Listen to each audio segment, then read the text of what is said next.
नमस्कार दोस्तों, स्वागत है आपका हमारे चैनल मनभावन संगीत और ज्ञान गंगा में। इसके ज्ञान गंगा सेक्शन में हम आपको लेके चल रहे हैं एक बहुत लंबी भारत भ्रमण यात्रा पर।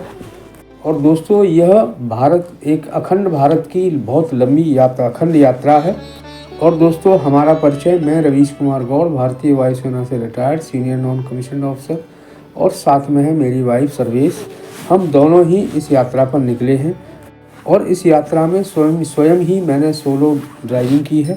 और दोस्तों, इस यात्रा में लगभग 14,000 किलोमीटर का सफ़र तय होगा और इंडिया के 13 प्रदेश इसमें पार होंगे। तो दोस्तों, ये यात्रा बहुत लंबी और रोमांचक होने वाली है। तो हमारे इस चैनल को सब्सक्राइब करें और वीडियो को शेयर और लाइक कर दें। और दोस्तों, चलते चलते इस यात्रा के बारे में आपको थोड़ी सी जानकारी दे दूं।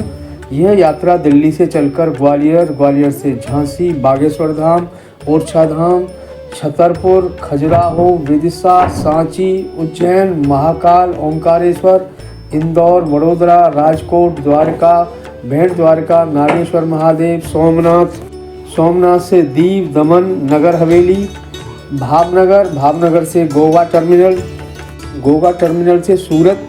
ये गोवा से सूरत ये फेरी की यात्रा है जो समुद्र के रास्ते से यात्रा है।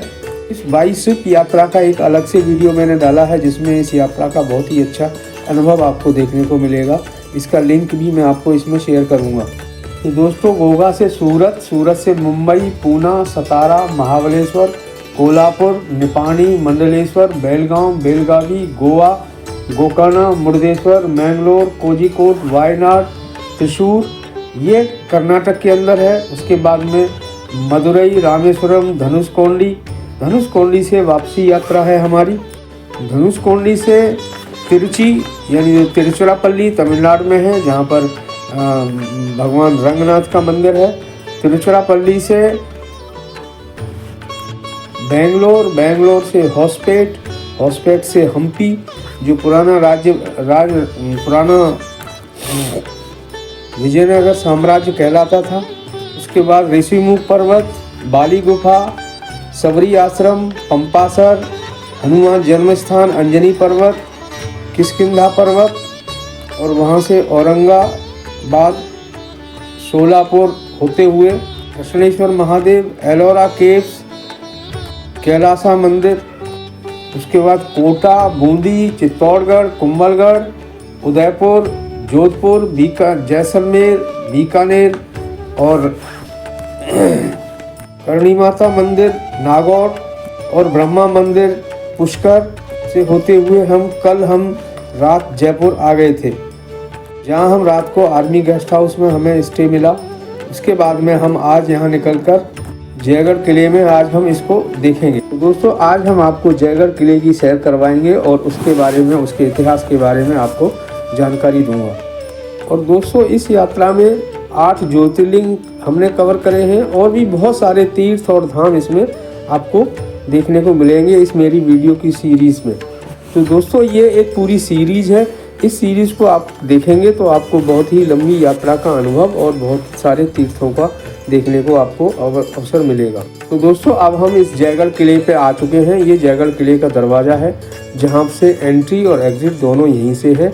और यहाँ पर ही इसका टिकट काउंटर भी है, जिसमें 100 रुपये का टिकट पर पर्सन लगेगा।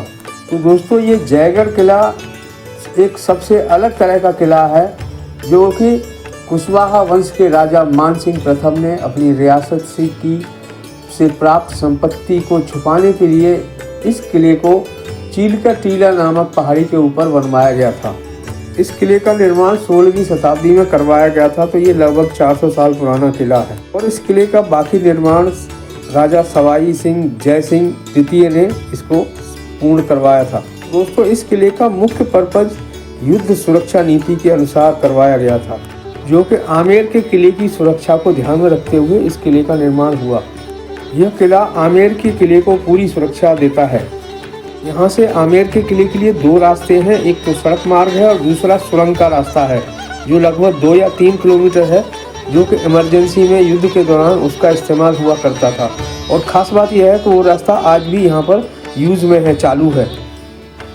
और यहाँ पर किले की ऊंची जगहों पर कई जगहों पर तोप रखने के लिए बुर्ज बनाए गए, जो कि आप जैसा कि आप देख रहे हैं। और फ्रेंड, इस किले के बारे में स्क्रोलिंग टेक्स्ट में भी जानकारी दी जा रही है ताकि आपको अधिक से अधिक जानकारी मिल सके, तो उनको भी आप देख के इसमें जानकारी ले सकते हैं साथ के साथ।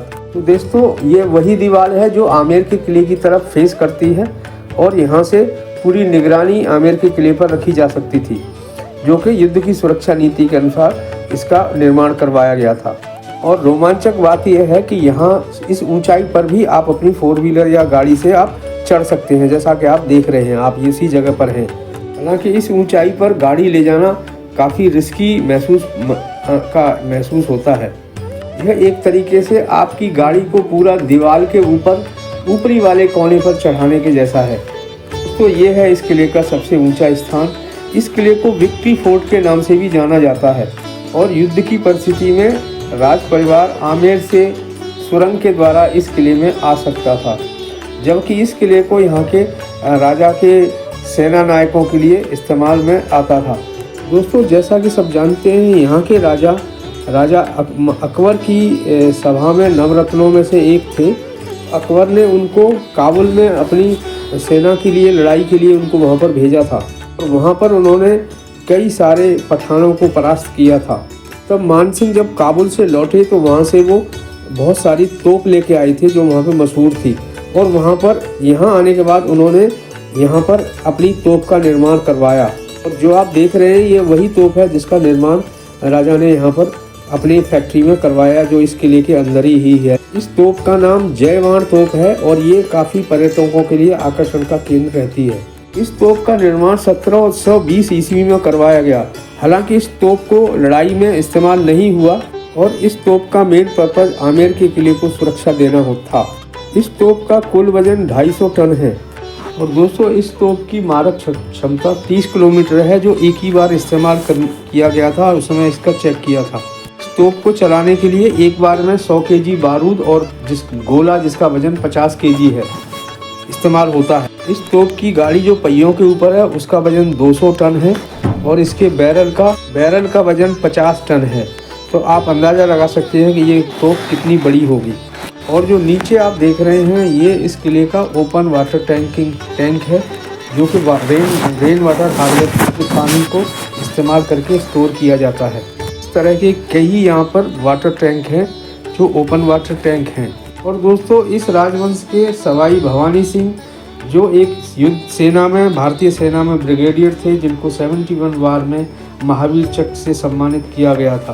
बाद में उन्होंने इस जयगढ़ किले को एक जयगढ़ ट्रस्ट के नाम से खोलकर जनता के लिए खोल दिया था, ताकि जिससे जो पैसा इससे प्राप्त होता था वो जनता के कल्याण के लिए इस्तेमाल होता है। और दोस्तों, इस पूरे किले को आप अपनी गाड़ी के साथ में अंदर से घूम सकते हैं। और दोस्तों, इस किले के अंदर 40 फुट गहरा एक बहुत बड़ा टैंक बनाया गया है, जिसमें कि 60 लाख गैलन पानी को स्टोर किया जा सकता है। और उसी टैंक के अंदर बताते हैं बहुत बड़े खजाने को छुपाया गया था, जिसके अंदर उसको छुपा करके रखा गया था। और बाद में भारत सरकार में श्रीमती इंदिरा गांधी द्वारा जब उस खजाने को पता चला, तो उस खजाने के लिए यहाँ पर बहुत सारी आर्मी को डिप्लॉय करके यहाँ पर उसकी खोज किया गया था और इमरजेंसी के दौरान यहाँ से उस खजाने को ले जाया गया था। और इस घटना के ऊपर एक फिल्म का निर्माण भी हुआ है। और दोस्तों, इस किले के अंदर बहुत सारी फिल्मों की भी शूटिंग हुई है, खुदा गवाह, लाल बादशाह, और इसमें एक सीरियल जो टीपू सुल्तान सीरियल है वो भी इस किले में फिल्माया गया है। और दोस्तों, ये साइड में जो सफ़ेद कलर की दीवार दिख रही है, यही वो दीवार है, उस टैंक की दीवार है, जो टैंक जिसके अंदर पानी स्टोर हुआ था और जिसके अंदर खजाना रखा गया था।